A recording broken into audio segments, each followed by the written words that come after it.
Majority of Nigerians, we don't like to expand our taste, but like we like a particular meal or a particular type of food and we stick to it.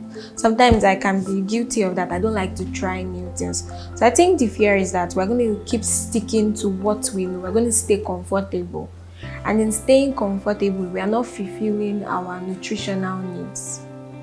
I mean, every human's nutritional needs, for it to be met, you need to take into consideration all the food groups.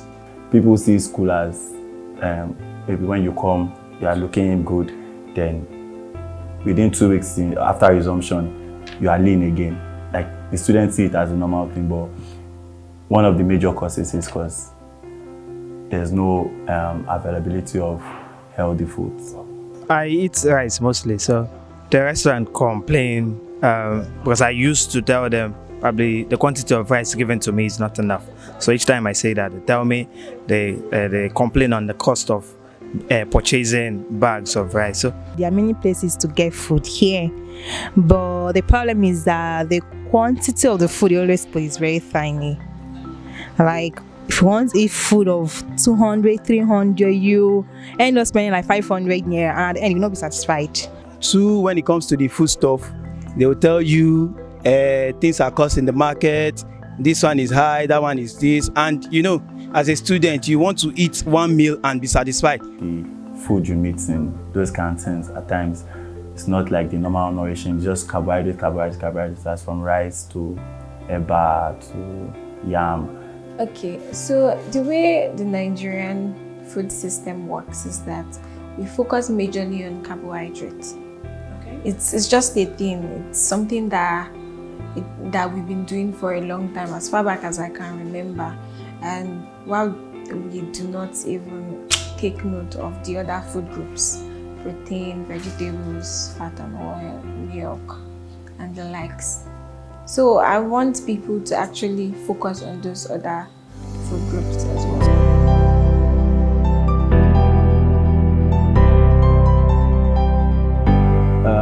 The performance in the food production sector is such that we need to intensify efforts to increase production, either by ensuring that we cultivate more hectares of land to food crops, or to increase productivity, per hectare through some agronomic practices, either through the use of fertilizer or through irrigation facilities that will make it possible for you to produce food all year round, not just only during the rainy season.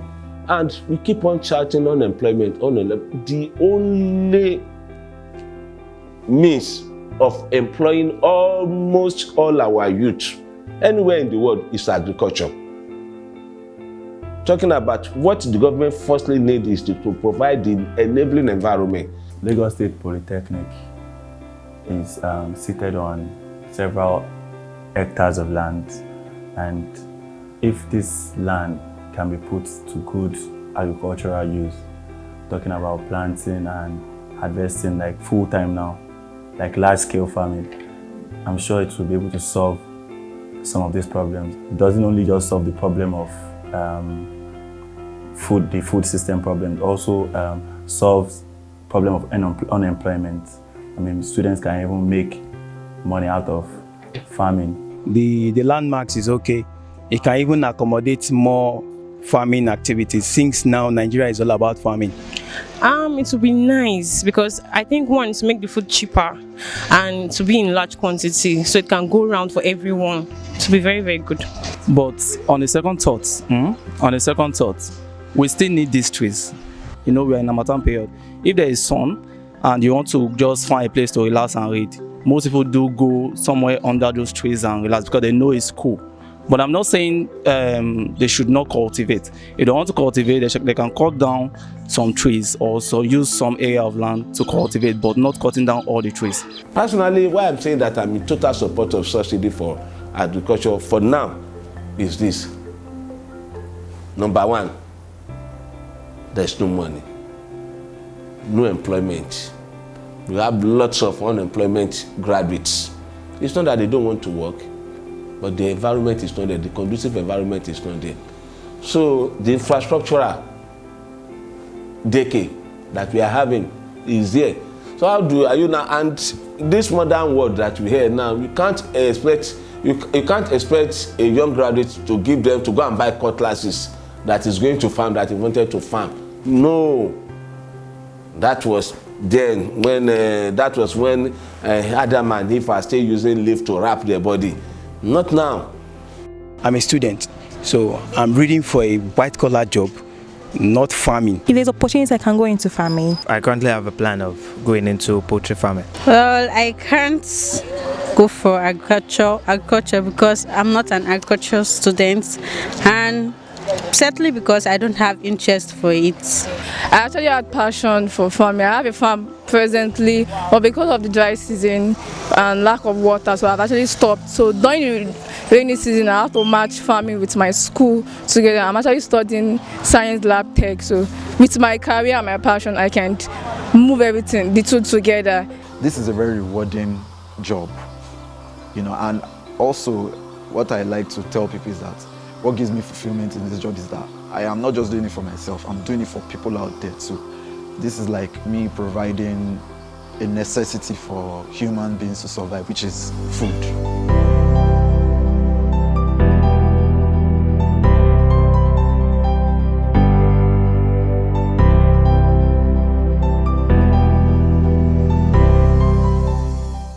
30 years in the business. If I recollect what happened in the past and how I started the business, there was no credit. I built up some savings, but it wasn't enough. I had to sell one or two of my vehicles to start the business. So those are some the finance of the business, and it is a very capital intensive business. That's the poultry business. Fears of maybe succession. I'm getting on with the age, so we are the younger ones, and fears of uneven playing field, competition from the bigger guys, fear of credit, access to credit, particularly for the coming generation. Some of our workers are not careful enough. They could carry, or they sometimes carry more than what they can carry, thereby losing it on the way, by letting it falling on the floor. And sometimes we lose like 2 or 3 crates of egg. Sometimes more than that. Although those ones are not frequent. At times, the other risk is that sometimes they will pick egg from the pen. This one has happened in the past. If the supervisor are not there with them, there is likelihood of theft. Number one challenge for me is how do I put it now? Is the temperature. You know, our climate it's a tropical climate. These birds, basically where they're engineered from, is not for this particular type of climate. It's for temperate climate. So number one is the environmental temperature. Number two is their litters. They produce a lot of feces, unlike the layers. They produce a lot of feces, so you have to always manage their litters. Litter management is very, very important.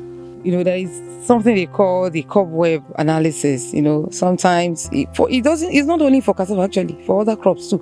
You know, when there are times that will be peak, the price of cassava will be very high, cassava roots. But there are times that, you know, those times people will come, a lot of them will come to grow cassava. You know, everybody wants to be a cassava farmer at that time.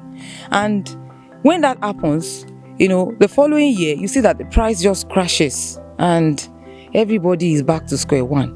So nowhere to sell the crop. And you are forced, sometimes we are forced to plow the cassava that we have in the farm. Just waste it because nowhere to sell. sometimes we could, when we feel that there are egg, we have surplus or glut, the best we can do is to go to the market and look for the customer. So we can, not only that, we travel as far as to Lagos, sometimes to Abeokuta to look for customer. Our market is not organized to the level that you cannot determine the variations that take place. Sometimes, okay, at this stage now, at this time, we are still expecting that maize will still be around 85, 90 naira. It has suddenly went up to 100. And you know that anything that affects the price of maize affects the whole cost of things, because for most poultry feed, it takes about 50% of the inclusion rate, so that your cost is adversely affected when the price of maize goes up. We supply according to order, but sometimes when those ones are not forthcoming, we just go out to the local processors, like people who make fufu, gari and sort like that, and they buy from us. But the problem with those ones is most of the time you don't get all your money back. I had an order from the factory, but unfortunately after I've harvested, they told me they won't be able to bring their vehicle. So, and for me to go outside and hire a vehicle, that would be too expensive to carry cassava, because what they will be charging, like for example now from my own farm to the factory in Ososa, we pay 1,000 naira per ton, but going outside we may pay as much as 5,000 naira 1 ton. So how much are we selling the cassava per ton? So it won't be wise for me to go outside and take a vehicle. So I decided to sell it to somebody who is processing fufu, the local processor. Most of the time they don't get to pay, and when they are paying, they pay in bits.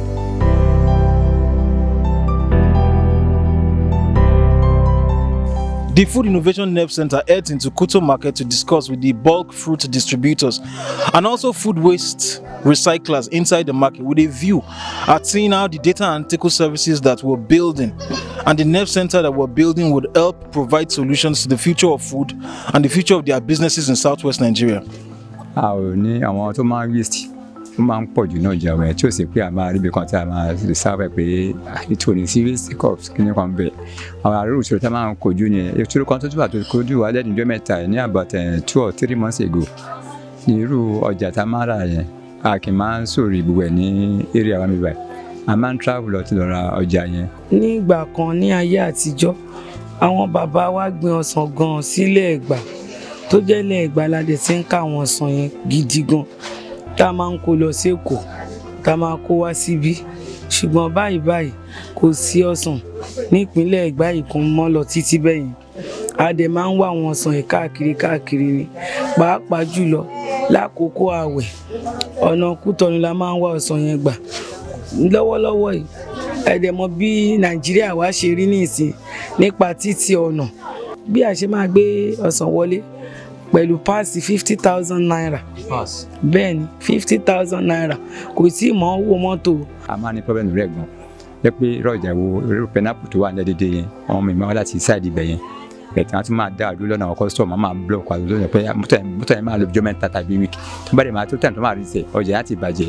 pé ńgbà míì tá a bá gbọ́ jáde ọjà tí a bá tètè tajà bí ọjọ́ méjì tó bá bàjẹ́ ìtó bàjẹ́ kò mérè wá mọ́, ìṣẹ̀lẹ̀ àdẹ̀ tún máa kó ilé ilẹ̀ tí ìjọba ṣe fún wa wà ní títì, tá tún máa pe àwọn tí wọ́n máa rú dànù, tá tún máa fún wọn owó tí wọ́n tún máa ṣe ẹrú dànù. tó di nǹkan wọn ló máa ń dànù jù sí ìgbà yìí.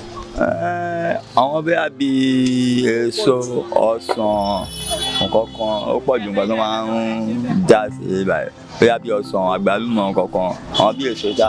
a máa ń já èlùbọ́ ṣu, èlùbọ́ white, wheat, èlùbọ́ oríṣiríṣi tàǹjà, so gbogbo nǹkan jíjà ni. tá ní tó pọ̀ jù ni pé àwọn pàtẹ ẹ̀rọ wa wọ́n gan, and then àwọn mechanic wa náà máa ń dá wa láàmú púpọ̀ tó jẹ́ pé gbàmí ẹ̀ńjẹ́ máa ní fault, jẹ́ pé kò sẹ́ni tó máa bá wa ṣe ń jìyàn lásìkò, so wa máa delay àwọn customers.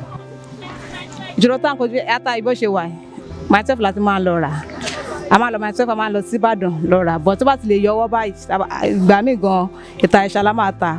When it comes to January period and stuff like that, they're all like, this one is difficult, this one is scarce because of the season I just left. But I don't think the food stuffs are still very available.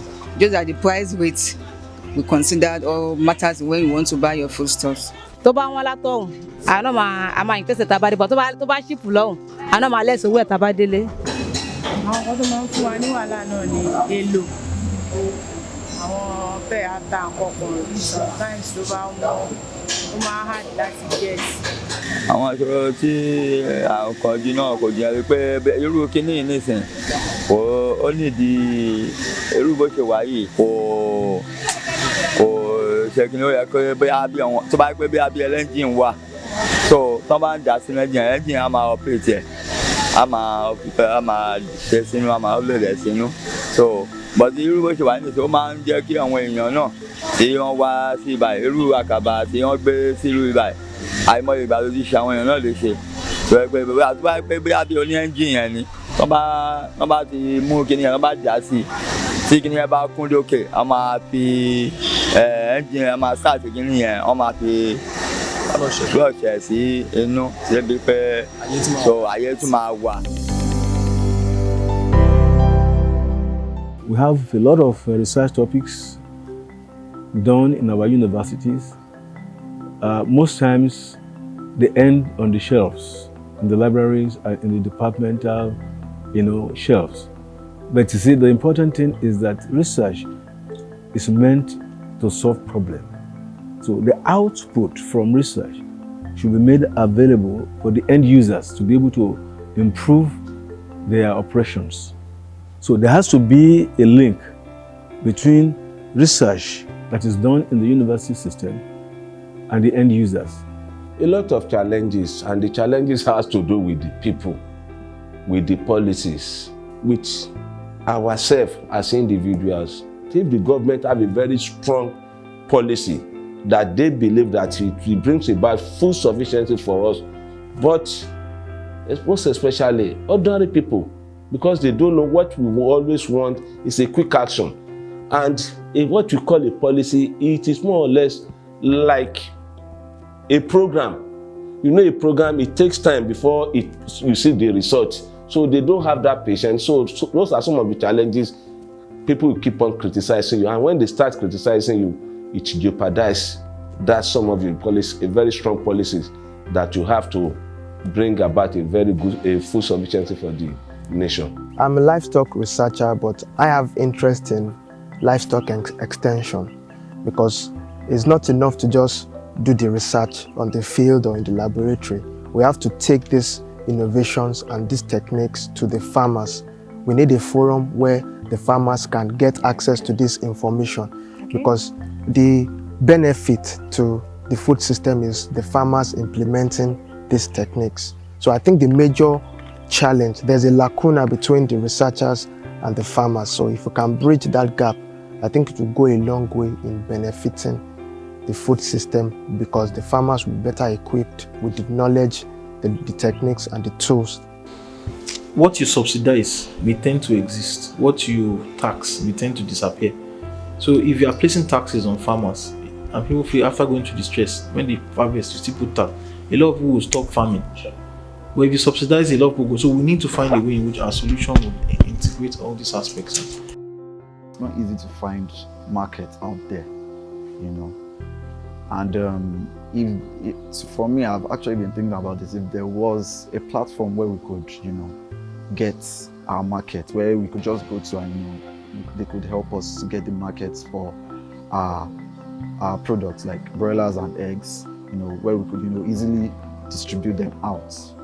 It would be a welcome idea. It would be something that would really help, the agricultural and farming business. If I have the opportunity of having a platform where I can easily get my products online or something, it will solve some of the problems we're having.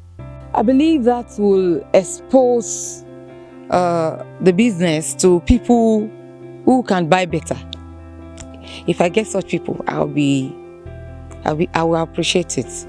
ẹ bá lè bá wa ṣe inú wa máa dùn pé a kò dé báyìí tó máa lẹ́sẹ̀kẹsẹ̀ kódà ayọ̀ wa kún inú wa dùn. tí wọ́n bá ṣèrànlọ́wọ́ fún wa pé irú ọsàn tó ń waste yẹn kọ́ lè má bàa kúrò síbi kan kò ní máa jẹ́ pa ń lù sí so irú ọsàn tó ń waste dànù yẹn sì yẹn tó ń shortage wa torí bá gbọ́ ìnáwó outside the country pé ní overseas kìíní kan pé irú ọsàn tó waste oníkan tó máa fi produce bẹ́ẹ̀ kò sí yẹn ní Nàìjíríà wá mi báyìí so tí wọ́n bá ṣèrànlọ́wọ́ yẹn fún wa àti máa dúpẹ́ fún Ọlọ́run ni pé kò ní máa sí pa máa short púpọ̀ lórí gbogbo àwọn nǹkan yẹn. Most of the food that is grown cannot be predicted who is going to take up the demand for it. And so we have questions to ask. The questions we ask is this: how do we ensure that every single community in southwest Nigeria, both urban and rural, can feed itself? How do we ensure that our farmers embrace practices that would restore the land and not deplete it? How do we ensure that 30 years from now, there will be a future for our children and your children to live on? We have a few answers. At the Food Innovation Nerve Center, we're building a data analytics facility to drive demand for local farmers. We're building a toll-free customer call center that will enable local farmers connect with buyers and with consumers of their produces. We're building a cultural center that will tell the stories of our food, of our diets, of the menus, and of the meals that we have lost. We are telling stories through our live festivals, through the power of music. We want to use every single resource possible: video, web, music, stories, social media, big data, and live festivals to inspire a new generation, a new movement of foodies who will catalyze change for food in the future.